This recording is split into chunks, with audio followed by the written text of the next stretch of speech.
Wow, that was some really good stuff there, man. The conversations, the interactions. I can't wait for next week's episode, the finale.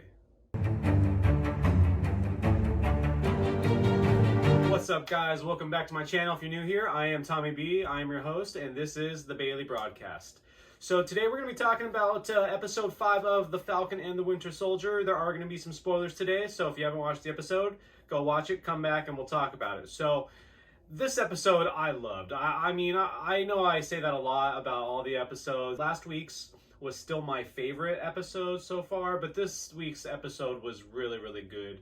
The dialogue, like I said in the intro, was just fantastic. But let's start off with some highlights, my favorite moments of the episode, and some, things that I still have questions about. I'm talking about you, Sharon Carter. What the hell? But and then at the end of that, we'll talk into our Lost in Imagination segment. So first of all, this episode starts off with a bang, right? We take off right from where the last episode ended, with John Walker being confronted by our two heroes, Sam and Bucky, in this warehouse, which, was such a great shot when they had John Walker on his knees, kind of just, in all this pain, and, thinking about everything that he just did down on the ground with the shield, the light coming through into the warehouse. It was really beautiful. I really thought that was a great shot.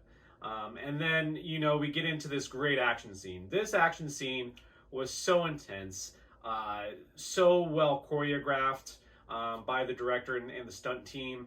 I thought it was fantastic the way they were able to use Sam's wings in this fight. He kind of held his own up to a little, to a degree, but I think John Walker ultimately was a lot more, I guess, well-trained than I expected him to be. I mean, I know he's this war hero and whatnot, but we can see now with that super soldier serum how well-trained he is. I mean, it took both Sam and Bucky together to take down John, and the way that they did it, obviously breaking his arm just to get the shield off of him, and so many parts in between that. I mean, when John is about to take that shield down once again onto Sam, you're like, holy shit, this guy's completely lost his mind. And, I just don't know how he's going to come back from this. He wanted to be a team.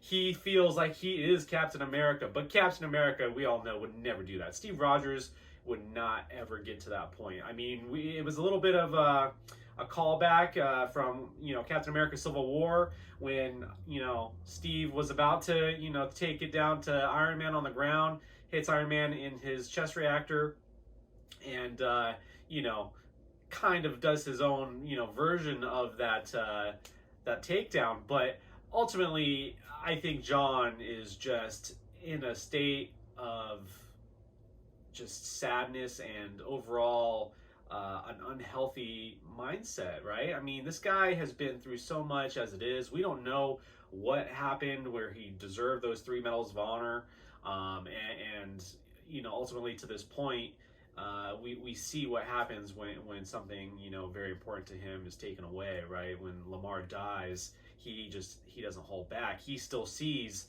his way as the right way. He said he had no choice. They killed Lamar. But I think we all know Steve would have never come to that. I mean, anytime Steve, I've been seeing online, oh, well, why was he so much more powerful than Bucky? Bucky should have been able to take him on, just like he did with Captain America Steve Rogers. But Steve always held back fighting, Bucky, especially in the Winter Soldier. He knew who his friend was. His friend didn't remember him. And so Steve was just like, no, I'm not going to fight you. But if Steve wanted to, he could have taken down Bucky easily. He's not on the same level, and I don't think he was on the same level as John Walker either, especially with that serum somewhat perfected. So, and then once they finally did get the shield back from John Walker, it was Bucky who picks it up, has this great moment where he's standing in this light in the warehouse and throws the shield back down to Sam, and he doesn't say anything, but we all can kind of read his mind, right? He's like, don't lose that fucking shield again, bro. Like, Steve gave it to you, you hold on to it. And you could easily see Sam feeling that guilt of ever giving it up. He's trying to wipe off the blood that freaking John put on it, and it was just very powerful. So that first fight scene to open up the show, even more before the main title came across the screen, was like, wow, you know, I mean, and that was really the only action we got in this episode. So I really kind of enjoyed it, you know, how it started, and I don't think, you know, especially when he ripped off Falcon's wings, man, you're like, oh my god, like, what is he gonna do, you know? And then, you know, we get this scene where Torres comes back into the picture, and he makes a little joke to Bucky, hey, you got your sleeve back or whatever, which I thought was, you know, kind of funny. But at the end of that scene, you know, Sam walks away from his wings in the bag, and Torres is like, you forgot something? And he's like, keep them. And I thought that was kind of a great, you know, passing the mantle in a way, because in the comics, Torres does become the next Falcon. So obviously, Sam being the Falcon, looking like he's going to become the next Captain America. Torres becoming Falcon now. I just loved all of that. After all that, though, we see, you know, John Walker go into his court trial. The government completely just disowns him. You know, they say you will not you will not retain your title. You will not get any benefits. You're just lucky you're not in jail. And that was pretty impressive, I think, for them to do that. And then we finally get our secret cameo for this episode, which was Elaine, Julia Louis-Dreyfus. Out of all people, I don't think anyone saw that coming, and I don't know how Marvel was able to keep that under wraps, because that's a pretty well-known actress. Obviously, she's an award-winning actress, and she introduces herself as Valentina, blah, blah, blah, blah, blah. Well, the main thing you need to know about her character is she's had a lot of different titles in the comics. She's had a very long history with Nick Fury. She's been a double agent that's been actually a Russian spy. She was a Skrull in another comic book run. But for the sake of this show, and I think for the sake of the MCU, there's two main people and positions that she could have going forward, because I don't think this is going to be the end of her character at all. In the comics, she is Madam Hydra, and I wouldn't be surprised if she's recruiting, you know, John Walker to be her next Winter Soldier in a way, if she is Madam Hydra. And, you know, Hydra always finds a way back, right? I mean, cut off one head, two more shall take its place, or whatever they're saying is. So that would be interesting if she's Madam Hydra. Even though in the comics, you know, she's only kind of pretending to be Madam Hydra. But the other thing or position she could have is the recruiter for the Thunderbolts team, which we did talk about before in a previous video. I think the Thunderbolts are definitely coming, and I could definitely see John Walker being a part of that team, and I could see her recruiting all these, you know, anti-heroes, if you will. So after that, though, I think, you know, it's very important that we talk about Zemo. You know, Bucky tracks him down in Sokovia. That, you know, we finally get that shot where he's in front of that mural of you know, the families in Sokovia. And I think it was a very important scene, just because we needed to see Bucky, you know, show that growth in his restraint in killing. I don't think he's ever really wanted to kill, right? But he's so used to it, you know, by now, that I think it is obviously a lot easier for him than it is for Sam. And, you know, when he points that gun at Zemo, and he pulls that trigger, I think at that point Zemo was ready for his life to end. I think he thought that was a better way to go out than go back to jail. I think he would ultimately like to be reunited with his family. But then for, you know, it to have no bullets in it, and you see those bullets go down, and all of a sudden here come the Dora Milaje, I thought was very important. You know, they're taking him to the raft, which is another place, you know, that I think is important, because it's just very unlikely that, you know, unless Bucky made a deal with the Dora Milaje to not kill him, I think that's the ultimate route, you know, Wakandans would have gone. You know, a life for our life, you killed our king. You know, I don't think, I mean, even they do, you know, the trial of combat in Wakanda to see who takes up the throne. Either you surrender or, you know, it's till the death. So for them to take him to the raft, I thought was an interesting, you know, point that I thought we should discuss. And I think it's just another way for this Val character, played by Julia Louis-Dreyfus, to go and find Zemo if they ever do the Citizen V storyline with his character. We shall see. But yeah, you know, right before, you know, the Dora Milaje take off, Bucky's like, I need one more favor. And then Sam back in Baltimore, where we get one of the best, I think, conversations and dialogue with Isaiah Bradley and really get more of an understanding of his history and background. And it was a very powerful moment to see, you know, two black men, you know, be talking about what it means to be Captain America.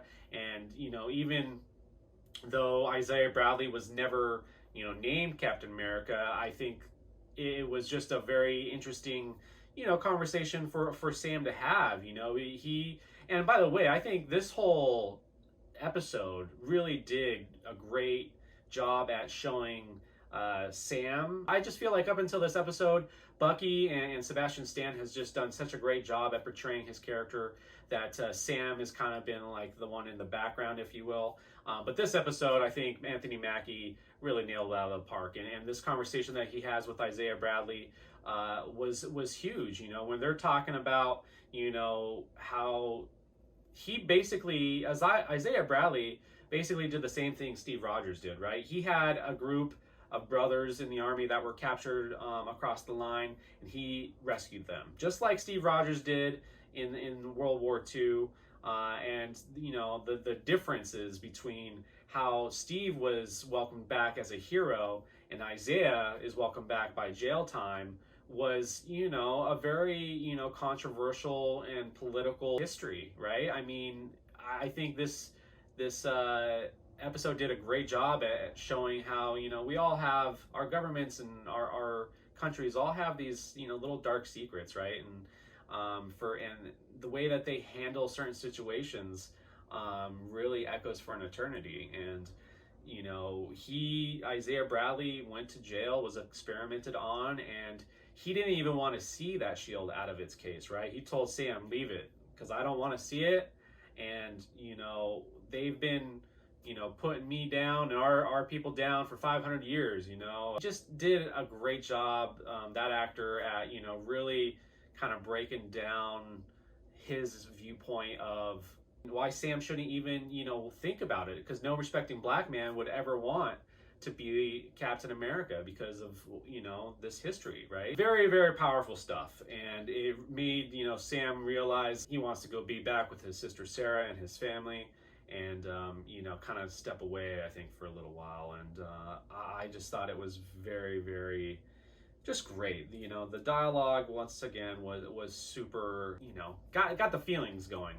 And really just loved to see all that, you know, in an episode where there wasn't really much action. You know, you got to have these great, you know, storytelling moments to where it's a nice setup for this ultimately, you know, season finale episode next week. So once, you know, we get to that point, Sam's back in Louisiana fixing up the boat.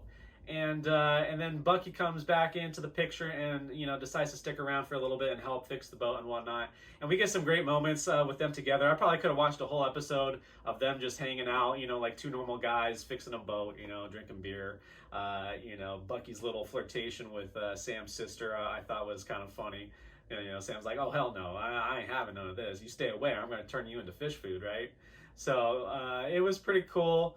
And then, you know, we get that great moment, you know, Sam and Bucky are tossing the shield back and forth like a baseball, you know. I mean, it was kind of funny, and they have this great talk about how, you know, this whole time Bucky never, you know, realized what it meant for Steve to, you know, hand over the shield to Sam, a black man. You know, the repercussions and the overall, you know, image behind that, you know, was so impactful that, you know, Bucky and Steve could never understand. Gives a sincere apology to Sam about just how it all went down. And I think in that moment, as they're tossing the shield around and they're talking and really becoming friends, in my opinion, Sam is starting to feel like that shield is his. You know, you're not replacing Steve Rogers, you're just being the best you can be, and that's all that you can be.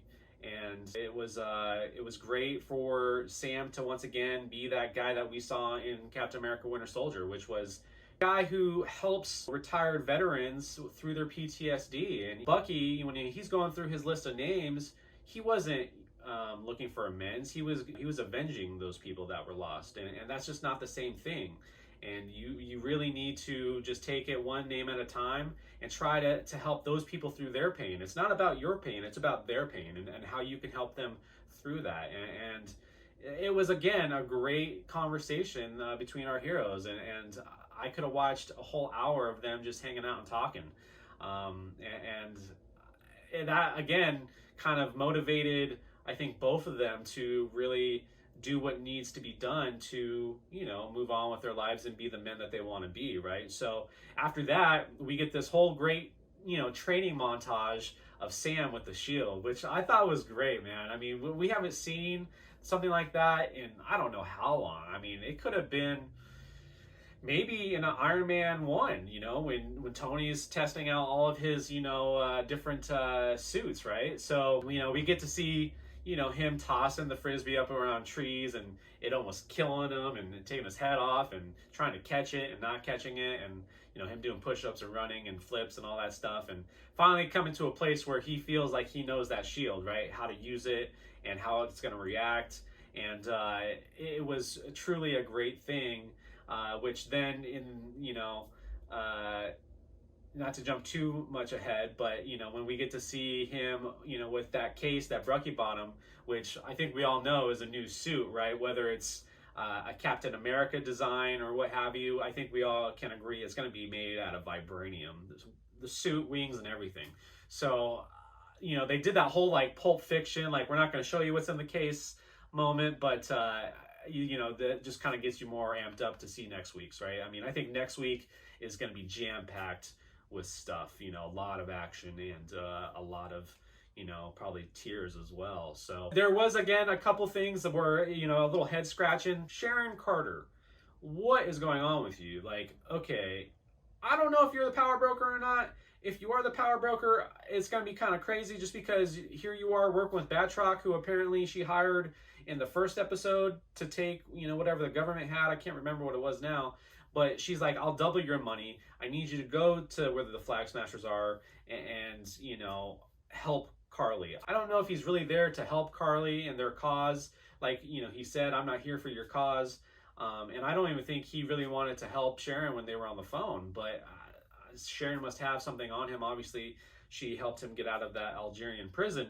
I wouldn't be surprised, though, if this is going to be a double cross. If she is the power broker who's been threatening, the power broker has been threatening Carly this whole time. You took my serums, I'm going to kill you, blah, blah, blah, blah, blah. And, to kind of make us, second guess ourselves, now she's having Batroc in the picture and he's supposed to help, the Flag Smashers. But what if he double crosses them and then ends up killing Carly for Sharon Carter being the power broker? So it's going to be a very interesting finale. I still expect one other cameo, whether it's the power broker. I don't know if we're going to get Old Man Steve Rogers now, just the way that Sam and Bucky were talking about him being gone. But I definitely expect someone to pop in, and it's going to be a great finale. I can't believe it's going to be over here in a second. So that all in all was, my little highlight reel of this episode, my overall review of it. Again, great action in the beginning, but just ultimately some great dialogue and great, conversation pieces and real, thinkers, right? They had some great things that made you think, it's so true, man. This world that we live in and the government that, we live under, they're capable of anything, even in the real world. And I just really loved the, interaction with Sam and Bucky, just, fixing the boat. And then obviously, that hopefully amazing reveal of a new suit made out of vibranium. So with that said, let's talk about our Lost in Imagination for the week. So, in my opinion, what was lost in imagination in this week's episode, and ultimately was the main message of this episode, was all about legacy, and how what we do and the actions we take and the decisions we make really, pave the way for the future, and not maybe the immediate future and for us personally, but for the generations to come. And I love that kind of message, because it makes you really think about your actions, and how you should really consider the decisions you make before you make them, and what kind of impact you really want to leave in this world. And so it was a great message. I think we can all learn from it, right? I think there's nothing better than trying to decide on how you want to leave this world, what difference you want to make. And I think there's no time too soon to start thinking about what you want to do and how you want to make a difference, and if that's something that matters to you or not. So again, I really hope that you enjoyed this video, guys. Please hit that like and subscribe button if you haven't done so already, and leave your comments down below. Tell me what you thought about the cameo. Tell me what you think about Sharon Carter being possibly the power broker, and what your favorite moment of this episode was. And thanks again, and we'll see you next time on the Bailey Broadcast. Take care.